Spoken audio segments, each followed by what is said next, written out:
Hi, everybody. Well, I will not be taking my clothes off. So, I hope I can live up to the last speaker, amazing fellow. I'm here today. Well, I want to start out with a story. It's actually my very first childhood memory. I don't share my very first childhood memory that easily, but I feel it's really, really important for this talk. My first childhood memory was when it happened when I was 7 years old. I had little glimpses of memories before 7. About 7 years old is the first time I had a vivid memory. And at 7 years old, I was standing in my kitchen. I can still remember the dirty tile floors, the yellow stains, the old stove that almost burned our house down a couple times, and my parents standing in the corner, screaming at each other, as they often did. But this time was worse than any other time, because this time was imprinted on my memory forever. All the other memories to that point I've been able to block out, I still don't remember them, but this one rings true. This one is seared, because this time when they stopped screaming, they looked down at me. And my father looked at me and said, "Why don't we let him decide? Joseph, who do you want to live with?" I didn't realize it in that moment, being a 7-year-old. I didn't understand what was happening, but that was the moment my parents were separated. And they couldn't decide who I should live with, so my dad thought it would be a good idea to ask the 7-year-old. And all I remember is crying. And then to come find out from my mom later that the prior 6 years to that moment, my dad had been spending being angry at me because I was to blame for all the problems that they had. But this isn't about blame, because I don't blame my father. I don't blame my mother, because it's not their fault. My dad was born to an alcoholic father and a schizophrenic mother. My mother married him because she just felt lucky to find someone that could love her. So, with so much of his whole heart. Because she didn't feel worthy of finding someone that she loved that could love her back. Because she was born to an alcoholic father and a mother who didn't nurture her or treat her with warmth. But it's not their fault either. It's not their parents' fault. Because their parents weren't warm and nurturing. They didn't have a warm and nurturing upbringing, and neither did my father's parents, and neither did their parents. The point is, you get it, this cycle continues and continues and continues, and we pass it from generation to generation to where it's become the norm. It's become the norm that none of us feel worthy. That's the norm now. That's what we live in a society where, as a human condition, is unworthiness. And it's got to stop. It's got to stop now, because that's the reality we're creating. We're co-creating a reality from a place of fear, unworthiness, and victimhood. And when we create that reality, when we co-create that reality, it only results in... hold on a second.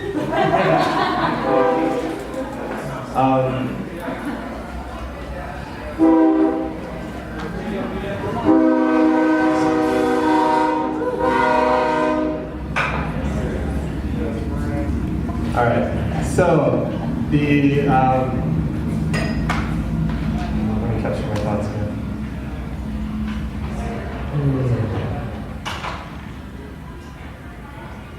What I envision now, so what we've been creating to this point is a reality based in fear, unworthiness, and victimhood. And the symptoms of a reality based in fear, unworthiness, and victimhood are the political landscape we see today that a few speakers have brought up. It's war, it's sexism, it's racism, it's anger, it's sexual abuse, it's physical abuse, it's emotional abuse. These things couldn't exist in a reality that was co-created from a place of love and compassion. They're only able to exist because we are co-creating as a collective society a reality based from this fear and unworthiness. But what I envision is a little bit of a taste of what we get here in our bubble, and a few speakers have brought up our bubble. And in this bubble, we experience what it's like when a group of people get together that are co-creating a reality based out of love and compassion. And isn't it fucking beautiful? What we have in this bubble. So imagine, and I don't think this is that far off, and I think we can actually have it in this reality. I picture a reality where the whole world is co-creating from a place of love and compassion. Where war has no place, where sexism can't exist, and where racism has no power, because they're just symptoms. And the fastest path, and I think we can have this in our lifetime, I know it feels impossible, but a lot of things felt impossible when someone said them.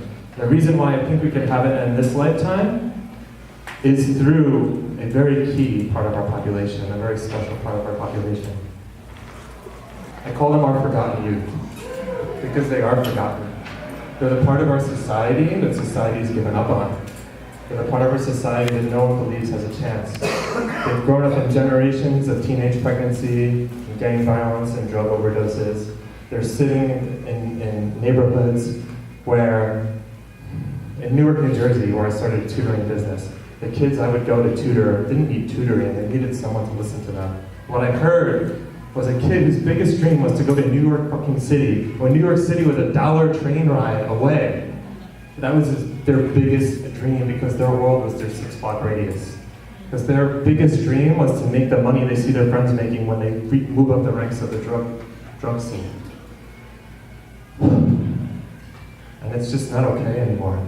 It's just not okay. And the reason why these is the population we need to focus on is because they've been through more pain than you can ever imagine. Maybe some of you can, I don't know your stories, but most of the population cannot imagine the pain they've been through.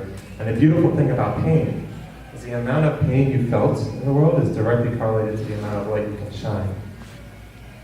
And right now, these young men and women are the ones that are co-creating a reality around them based out of so much pain, so much fear, so much unworthiness, so much victimhood. If we could spend the time to give our gifts to this part of the population, flip that fear and victimhood and unworthiness to love and compassion, the results would be immediate and exponential. I've already seen immediate and exponential results. Because these young men and women are sponges for this stuff. They don't want to identify with their pain anymore. They don't want to identify with that. They want to identify with love, and they're ready for it. And the transformation is fast, and they're ready for it. All right, so a couple questions. So that's the what. That's the what. That's the what and the who. Now, there's a few questions to answer, like the why and the how. So the why, or why you guys? And the reason why I wanted to bring this topic to all of you is because if you're in this room right now and you've co-created this reality, where we're in a room of people that decided to spend their Thursday nights hearing 7 people talk about social change with so much love filled in their hearts, you're doing a pretty damn good job of overcoming your unworthiness. You've already on that transformation, you've already started to create your reality from a place of love and worthiness, or you've taken steps in that direction. Now, a lot of you may not feel like your mission on this planet is to help the next generation, and it very well may not be your main mission. But I am here to create the possibility in all of your minds that it is part of your mission. It's part of your responsibility, because all of us, we've all been a part of creating this reality that's resulted in the possibility that a young man can grow up in gang violence. That that's what he's born into. We're all a part of creating that reality, so it's our responsibility as men and women who have found a way to create reality from love and worthiness to spread that message to those young men and women that don't have anyone to tell them they believe in it. So now the question, now we've done who, the what, the why. So the good question to ask now is how. How do you talk to these young men and women? How do you find these young men and women? And that's what I want to spend some time on now. And some of you might be thinking, how could a young man like that was born into gang violence, even relate to me? Why would he or she want to listen to me? That's for the people that have been in gangs and grew out of it, and they go back and talk to the people that came from. And this is a busy train network. And I would like to say that I had the same thought, because many of you may have guessed by this point, or I haven't been in many gang fights. So I know it looks pretty hardcore when you see it right now, but I'm sure you I haven't. So some of the young men, your hat, man. You know, it's the hat. It makes people back down. That's why I wear it. It's the only way I can be safe.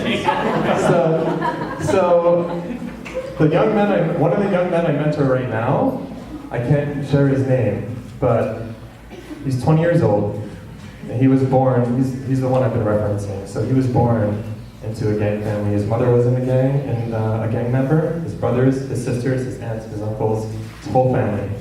Kid didn't have a chance. By 11 years old, he was gangbanging. By 14, he was already stabbed and shot. And I know he was because he showed me his medical report. Now, a few months after mentoring him, we sat him down, and we asked him to give feedback. And he gave feedback about me and said, you know, I don't think Joe can really understand one thing I tell him, because I don't think he can relate to me, but I love talking to him because I can tell he cares and I can tell he listens to every word. And he always asks me questions. The love I felt in that moment, this young man filled with gang tattoos from head to foot almost, just showing me that love and actually talking about feeling appreciative because someone cared. And the guy is such a warm soul, so funny, so loving, so caring, beneath all of the old stuff he identifies with, all the pain he's been through and the pain he's caused. And that's where our gift is, and that's the first part of the how. How can you serve? Is by listening, but listening with intention. So listening to I'll get to where to find these young men and women. That's the last part, but for now, stick with me on the how. And is anyone inspired right now, by the way, to go out and talk to some of these young men and women? Yeah. Awesome. That's what I like to hear. Now, and remember, there's a few reasons why this inspiration is important. Not only because of the spiritual level and just for our whole society, it is the fastest path to reaching a world co-created in love and compassion where war, racism, sexism can no longer exist. But at just a surface level, is anyone else just fucking tired of 20-year-olds dying? Because they didn't have a chance? Because they got shot down because they're involved in some gang war that they don't even understand? So that's the other piece to it. And so getting back to, listening, sorry, I got a little fired up for a second. Listening with intention. When you're listening with intention, what I mean by that is a lot of these young men and women have been through a lot, so a lot of what they're going to say is very negative. They're going to be speaking from that negative place because they don't believe their ideas matter. They don't believe anything they have to say, their dreams matter, so when they speak, they're going to be speaking from that place. But every once in a while, you're going to hear a nugget. And you got to listen for the nugget. You got to listen for that possibility, that dream that's still alive because they're humans. And you want to hear everything else they have to say, don't discount it, ask questions, get to know them, but that one little nugget is the one that you want to draw out, focus on, and ask lots of questions, and get them fired up about that, and remembering that, and make that their focus again. And if there isn't a nugget, if you don't hear a nugget, just keep asking, what do you want to do? Be like, great, man, I know that, I see that that's what happened to you, and I get it, this is what I've heard you say, I can't relate, but wow. And now, what do you want to do now? Just like keep the question moving forward, keep them in possibility, and you'd be amazed how much they're just like, holy shit, did someone just ask me what I want to do? Did someone just think that I could do something? I've seen it all around the world. I've seen it in New Jersey, I've seen it in San Diego, I've seen it in Kenya, I've seen it in Brazil, I've seen it in Australia. The root problem is always the same. These kids don't have anyone to believe in them. The symptoms show up different in every country, but these young men and women just have never had anyone to ask them about their ideas. So that's the first how. Now, there's lots of ways you can find these young men and women. And I would love to help you. If anyone's feeling truly, truly inspired and just wants to give your gifts, because I know you're all giving your gifts already, and what I want to really impart to you is the possibility of even one young man or woman. Just if you could just listen to one young man or woman powerfully in that way, the ripple effect, like I said, is exponential, because that pain turned into love has a huge result immediately. So how do you find them? You find them through organizations like mine. So we're going to be taking a group of young men and women early next year to Kenya from San Diego to create a project on their own, fundraise for it, and implement it. We're also going to be opening some space or renting some space or sharing some space early next year where we can do yoga, meditation, offer classes, have a computer room, do things like that so you can share your gifts that way.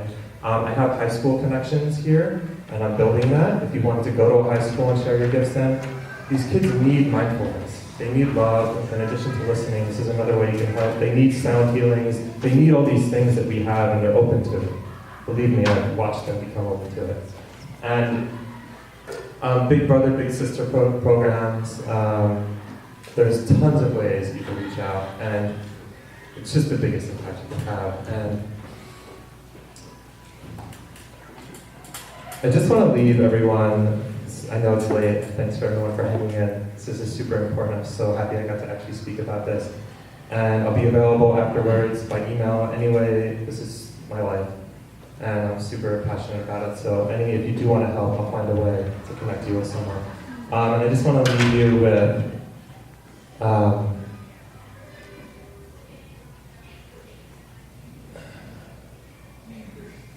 that this is why you're here. This is a portion of why you're here. It might not be your main mission, but to give back to the next generation is all of our responsibility. That we've been blessed to get to this point in our life, and that we've been blessed to overcome our unworthiness. It is our responsibility, and you are the crowd to do it, and you have the power, you have the ability, you are the people that can get through to these young men and women. So please believe that, and please just walk. I love you all. Thank you.